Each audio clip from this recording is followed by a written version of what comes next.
രക്തക്കുറവ് അല്ലെങ്കിൽ അനീമിയ നമ്മളിപ്പം നമുക്കത് നമ്മളുടെ സൊസൈറ്റിയിൽ എത്രമാത്രം ഉണ്ടെന്ന് അറിയണമെങ്കിൽ നമുക്ക് ജസ്റ്റ് ഒന്ന് നോക്കിയാൽ മതി. നമ്മുടെ സ്കൂളുകളിൽ ഒരു പ്രോഗ്രാം ഉണ്ട്, അനീമിയ ഇറാഡിക്കേഷൻ പ്രോഗ്രാം എന്ന് പറഞ്ഞ് 9, 10 ഈ ക്ലാസ്സുകളിൽ പഠിക്കുന്ന പെൺകുട്ടികൾക്ക് നമ്മൾ അയൺ ഗുളികകൾ കൊടുക്കാറുണ്ട്.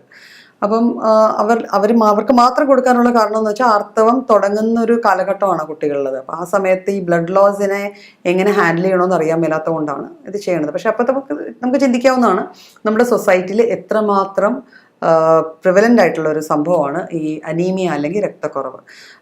നമ്മുടെ രക്തത്തിൽ പല ഘടകങ്ങളുണ്ട്, ലൈക്ക് വൈറ്റ് ബ്ലഡ് സെൽസ് ഉണ്ട്, റെഡ് ബ്ലഡ് സെൽസ് ഉണ്ട്, പ്ലേറ്റ്ലെറ്റ്സ് ഉണ്ട്, പ്ലാസ്മയുണ്ട്, അങ്ങനെ കുറേ സംഭവങ്ങളുണ്ട്. അതിൽ പക്ഷേ അതിൻ്റെ മെയിൻ കൺസ്റ്റിറ്റ്യൂന്റ് നമ്മുടെ കൈ മുറിഞ്ഞ് ബ്ലഡ് പോയ ഉടനെ ആദ്യം കാണുന്നത് ആ ചുവപ്പ് നിറം ഉണ്ടല്ലോ, ആ ചുവപ്പ് നിറം കൊടുക്കുന്നത് RBCs അല്ലെങ്കിൽ റെഡ് ബ്ലഡ് സെൽസ് ആണ്. അപ്പോൾ ഈ റെഡ് ബ്ലഡ് സെൽസിൽ തന്നെ ഹീമോഗ്ലോബിൻ എന്നും പറഞ്ഞ് 2 കോൺസ്റ്റിറ്റ്യൂൻസ് കൂടുന്ന ഒരു ഹീമോഗ്ലോബിൻ ഉണ്ട്. അതുകൂടാതെ അതിൻ്റെ കൂടെയുള്ള സംഭവങ്ങളും സന്തത സഹചാരികളും ഉണ്ട്.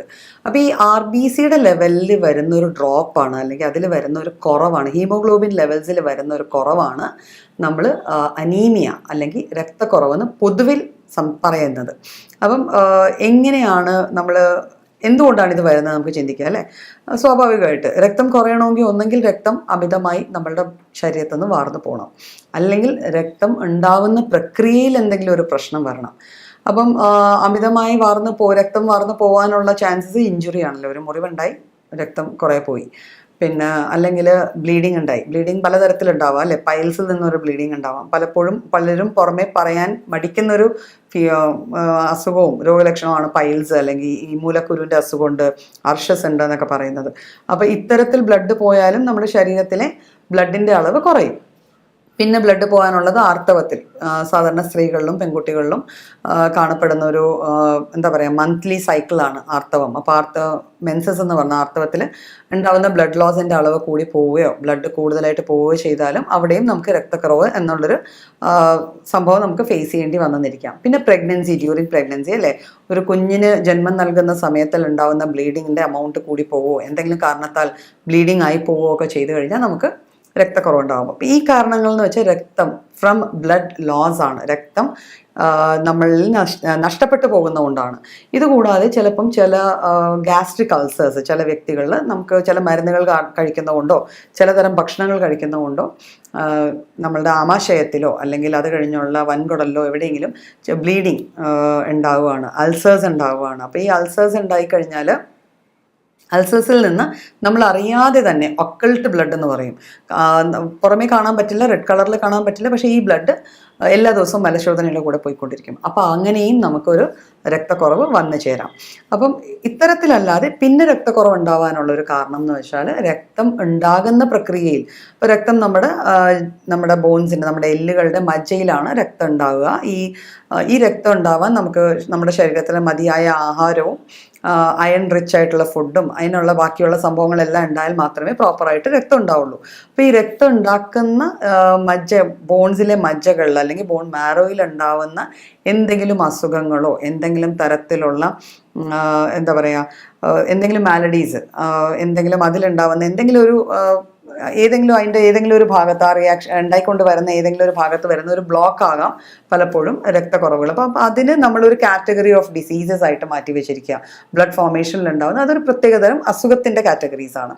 അപ്പോൾ അതൊക്കെ പൊതുവെ നമ്മൾ എന്തെങ്കിലും കാരണം കൊണ്ട് ആദ്യം തന്നെ ഡയഗ്നോസ് ചെയ്യുകയും ചികിത്സിക്കുകയും ചെയ്യുന്നതാണ്. പക്ഷെ അതർവൈസ് ഉണ്ടാവുന്നതാണ് നമ്മൾ പൊതുവിൽ നമ്മുടെ സൊസൈറ്റിയിൽ ഏറ്റവും കൂടുതൽ കാണപ്പെടുന്നത്. അപ്പോൾ എങ്ങനെ അറിയാൻ പറ്റും ഒരു വ്യക്തിക്ക് രക്തക്കുറവുണ്ട് എന്ന്? എന്തൊക്കെയാണ് രക്തക്കുറവിൻ്റെ ലക്ഷണങ്ങൾ?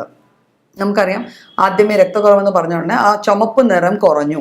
അപ്പോൾ ചുവപ്പ് കുറഞ്ഞു കഴിഞ്ഞാൽ ഉണ്ടാവുന്ന വിളർച്ചയാണ്. അപ്പോൾ വിളർച്ച ഏറ്റവും കൂടുതൽ എലിസിറ്റ് ചെയ്യാൻ പറ്റുന്ന ഒരാളുടെ കണ്ണിൽ, നമ്മളിപ്പം ഹോസ്പിറ്റൽസിലൊക്കെ ഡോക്ടേഴ്സ് ഈ കണ്ണിങ്ങനെ പിടിച്ച് അതിൻ്റെ താഴത്തെ പോള ഇങ്ങോട്ട് നീക്കി നോക്കും. എന്താണ് നോക്കുന്നത്? അവിടെ റെഡ്നെസ് ഉണ്ടോ ഇല്ലയോ. അപ്പോൾ അവിടെ റെഡ്നെസ്സിൻ്റെ കുറവ് എന്ന് പറഞ്ഞാൽ രക്തത്തിൻ്റെ അളവ് പൊതുവിൽ നമ്മുടെ ശരീരത്തിൽ കുറവാണെന്നാണ്. അപ്പോൾ പെയിൽനെസ് അല്ലെങ്കിൽ വിളർച്ച അതിൻ്റെ ഒരു ലക്ഷണമാണ്. പിന്നെ നഖങ്ങളിൽ ഇങ്ങനെ ഒന്ന് ജസ്റ്റ് ഞെക്കിയിട്ട് വിട്ട് കഴിയുമ്പോൾ ആ ഒരു ചുവപ്പ് നിറം ഒരു പിങ്കിഷ് ഷെയ്ഡ് മാറി വെള്ളയായിട്ട് വീണ്ടും അത് പിങ്കിഷ് പെട്ടെന്നാകുന്നില്ലെങ്കിൽ അതിൻ്റെ അർത്ഥം നമ്മളുടെ ഹീമോഗ്ലോബിൻ്റെ ലെവൽസിന് കുറവുണ്ട്, രക്തക്കുറവ് നമ്മളിലുണ്ട്. അപ്പോൾ ഇതൊക്കെ ബേസിക്കലി നമുക്ക് തന്നെ കണ്ടുപിടിക്കാവുന്ന സാധനങ്ങളാണ്, നമ്മളുടെ രക്തക്കുറവുണ്ടോ ഇല്ലയോ എന്നുള്ളത്. പിന്നെ വേറെ എന്തൊക്കെയാണ്? നമ്മുടെ സ്കിൻ ഡ്രൈ ആവും.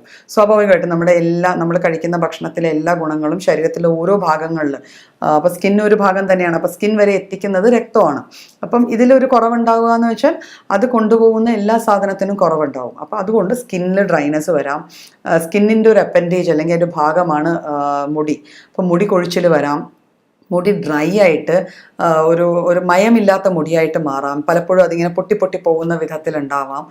സ്കിൻ ഡ്രൈ ആയി സ്കിന്നിൻ്റെ പുറത്ത് ഇങ്ങനെ ഡ്രൈനെസ് കഴിഞ്ഞിട്ട് ഈ മീനിൻ്റെ ചെതമ്പൽ പോലത്തെ പാടുകൾ ഉണ്ടാവാം. നെയിൽസ് ബ്രിട്ടൽ ആവാം, അതായത് നമ്മുടെ നഖങ്ങളുടെ പുറത്ത് ഒരു വര പോലെ വീണിട്ട് അത് പൊടിഞ്ഞു പോണ പോലത്തെ ഒരു ഫീല്, പൊട്ടിപ്പോണ പോലത്തെ ഒരു ഫീല് സംഭവങ്ങൾ ഉണ്ടാവാം. ഇതൊക്കെ രക്തക്കുറവിൻ്റെ ലക്ഷണങ്ങളാണ്. ഇതുകൂടാതെ ഒരു കാര്യത്തിൽ ശ്രദ്ധിക്കാൻ പറ്റാണ്ടാവുക, നമ്മളൊരു കാര്യം പറഞ്ഞുകൊണ്ടിരിക്കുമ്പോഴത്തേക്കും അത് ഓർമ്മയിൽ വെക്കാൻ പറ്റുന്നില്ല, നമുക്കത് ഓർത്ത് നിൽക്കാൻ പറ്റുന്നില്ല, ശ്രദ്ധക്കുറവുണ്ടാവുക, അതും രക്തക്കുറവിൻ്റെ ഒരു ലക്ഷണമാണ്. ഇതുകൂടാതെ ഉറക്കത്തിൽ വരുന്ന വ്യതിയാനങ്ങൾ, പൊതുവെ രക്തക്കുറവുള്ള വ്യക്തികൾക്ക് ഉറക്കം തൂങ്ങൽ കൂടുതലായിരിക്കും. കുറേ അധികം ഉറക്കം വരുന്നത് പോലെ ക്ഷീണമായിരിക്കും അവർക്ക് കൂടുതലും. ബിക്കോസ് രക്തമാണ് ഓക്സിജനെ ഓരോ കോശങ്ങൾ വരെ എത്തിക്കുന്നത്. അപ്പം രക്തത്തിലെ ഈ റെഡ് ബ്ലഡ് സെൽസ്, അപ്പോൾ അത് എത്തിക്കാൻ പറ്റാത്തതിൻ്റെതായ ബുദ്ധിമുട്ടിൽ നമുക്ക് നല്ല രീതിയിൽ എനർജറ്റിക് ആയിട്ട് നിൽക്കാൻ പറ്റുന്നില്ല. എപ്പോഴും തളർച്ചയും ക്ഷീണവും. കുട്ടികളാണെങ്കിൽ അവർ റെഗുലറായിട്ട് കളികളിൽ ബാക്കി കുട്ടികളെ പോലെ കളിക്കാൻ പറ്റുന്നില്ല. പിന്നെ ഓവറായിട്ട് എന്തെങ്കിലും ഒരു ഫിസിക്കൽ ആക്ടിവിറ്റി എന്തെങ്കിലും കൂടുതലായിട്ട് ചെയ്തു കഴിഞ്ഞാൽ ഒരു തലപ്പാറ്റലോ ഒരു തലചുറ്റലോ പലപ്പോഴും തലവേദനയായിട്ടുണ്ട്. റെഗുലർ തലവേദന കുറച്ച് വെയിൽ കൊണ്ട് കഴിയുമ്പോഴോ അല്ലെങ്കിൽ എന്തെങ്കിലും ഫിസിക്കലി സ്ട്രെയിൻ ചെയ്ത് കഴിയുമ്പം തലപ്പാറ്റിൽ തലചുറ്റലൊക്കെ ആയിട്ട് കാണപ്പെടാവുന്നതാണ്. പിന്നെ രക്തക്കുറവ് ഒരു പരിധിക്കപ്പുറം കൂടി കഴിയുമ്പോഴത്തേക്കും ഡ്രൈനെസ് ആവാൻ തുടങ്ങും. നമ്മളിപ്പം ചുണ്ടിൽ, നാക്കിൽ, തൊണ്ടയ്ക്കൊക്കെ ഒരു ഡ്രൈനെസ് വരാൻ തുടങ്ങും. പലപ്പോഴും ഡിസ്ഫേജിയ എന്നൊരു ലക്ഷണം കാണാൻ പറ്റും. അതായത് ഭക്ഷണമോ വെള്ളമോ ഇറക്കുമ്പോൾ തൊണ്ടയ്ക്ക് എന്തോ ഒരു പിടുത്തം പോലെ അത് ഇറക്കാനൊരു ബുദ്ധിമുട്ട് എന്നുള്ളൊരു ഫീലിംഗ് കൂടെ വരും. അപ്പോൾ ഇങ്ങനെ വരുമ്പോൾ ഭക്ഷണം എടുപ്പ് കുറയും, അതുമൂലം വീണ്ടും അസുഖങ്ങൾ കൂടാനുള്ള സാധ്യത വരും.